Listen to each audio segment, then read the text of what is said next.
আসসালামু আলাইকুম viewers, welcome back to my channel. কেমন আছেন সবাই? আশা করছি সবাই ভালো আছেন। আপনাদের দোয়ায় আমিও ভালো আছি আলহামদুলিল্লাহ। আজকে আরেকটি নতুন রেসিপি শেয়ার করতে আপনাদের মাঝে চলে আসলাম।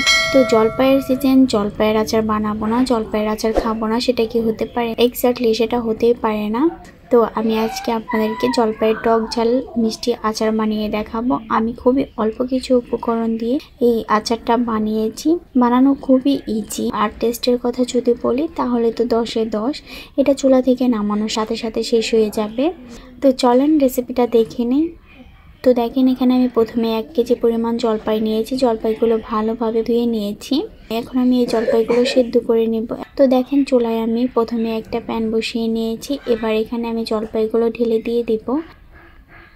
এখন এখানে পরিমাণ মতো পানি দিয়ে ঢেকে জলপাইগুলো সিদ্ধ করে নেব। তো দেখেন, জলপাইটা যখন হালকা সেদ্ধ হয়ে আসবে তখন কিন্তু কালারটা চেঞ্জ হয়ে আসবে, হলুদ বর্ণের হয়ে আসবে। এখন আমি নেড়েচেড়ে এপিট ওপিট করে আবার ঢেকে কিছুক্ষণ সেদ্ধ করে নেব। তো দেখুন, এখন কিন্তু পারফেক্ট ভাবে সেদ্ধ হয়ে গেছে, একদম ফেটে ফেটে গেছে জলপাইগুলো। আমার এই জলপাইগুলো সেদ্ধ করতে 15 থেকে 20 মিনিট সময় লাগছে। এখন একটা ছাঁকনির সাহায্যে আমি জলপাইগুলো তুলে নিব। তো দেখুন, জলপাইগুলো তুলে নিয়েছি। দেখেন, সেদ্ধ হয়ে গেছে। এখন এটাকে আমি ঠান্ডা করতে দিয়ে আমি জলপাইয়ের আচারের গুঁড়া মশলাটা বানিয়ে নিব। তো দেখুন, প্রথমে আমি চুলায় একটা প্যান বসিয়ে নিয়েছি। এবার 4টা শুকনো মরিচ নিয়েছি। এটাকে আমি একটু ভেজে পরে বাকি মশলাটা ভেজে নেব, না হলে শুকনো মরিচটা ভাজা হবে না ওই মশলাগুলোর সাথে ভেজে নিলে। তো দেখুন, আমি একটু শুকনো মরিচ 4টা একটু ভেজে নিয়ে এক সাইড করে এখন আমি বাকি মশলাটা অ্যাড করব। এখানে আমি প্রথমে 1 চামচ পরিমাণ জিরা দিয়েছি, 1 চামচ পরিমাণ পাঁচফোড়ন দিয়েছি, 1 চামচ পরিমাণ ধনিয়া দিয়েছি। এখন এটাকে নেড়ে চেড়ে আমি ভেজে নেব, ভেজে গুঁড়ো করে নেব। তো দেখুন, কালারটা চেঞ্জ হয়ে আসছে, মানে ভাজা হয়ে গেছে। এখন এটাকে নামিয়ে আমি গুঁড়ো করে নিয়েছি। এবার আমি জলপাইয়ের কাছে চলে যাব।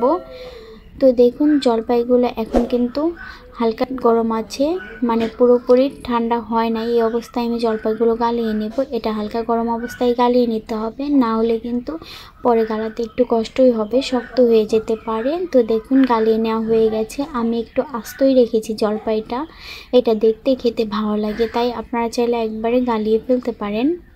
তো দেখুন, এখন আমি জলপাইয়ের আচারটা বানিয়ে নেব। চুলায় আমি প্রথমে একটা প্যান বসিয়ে নিয়েছি। এখন এখানে আমি 1 কাপ পরিমাণ সরিষার তেল দিয়ে দিচ্ছি।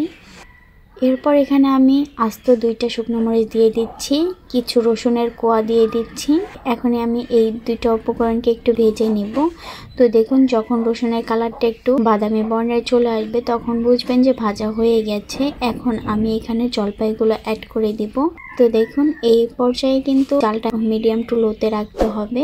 এখন আমি জলপাইগুলো দিয়ে একটু নেড়ে চেড়ে দিব, না হলে নিচের দিকে লেগে যেতে পারে। তো দেখুন, একটু নেড়ে চেড়ে নিয়ে আমি এখানে বাকি উপকরণগুলো অ্যাড করে দিব।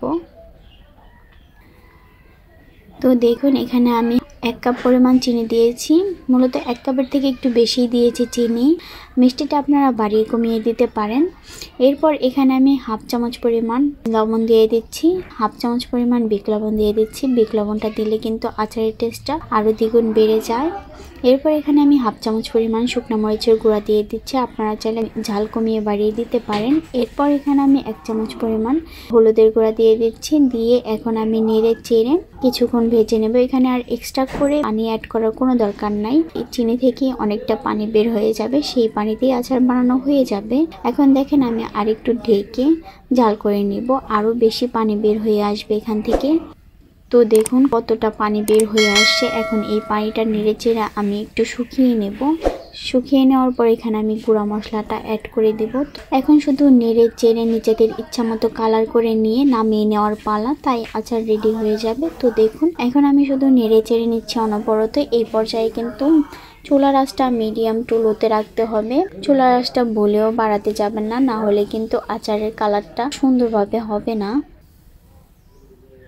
তো দেখুন, কিছুক্ষণ মেশানোর পর কালারটা কেমন টেক্সচারে আসছে। বেশি দিন সংরক্ষণ না করতে চাইলে এভাবে নামিয়েও খেতে পারেন, তবে আমার কাছে কেন জানি আর একটু কালার আসলে ভালো লাগে খেতে, দেখতেও ভালো লাগে, খেতেও ভালো লাগে, অনেকদিন পর্যন্ত সংরক্ষণও করা যায়।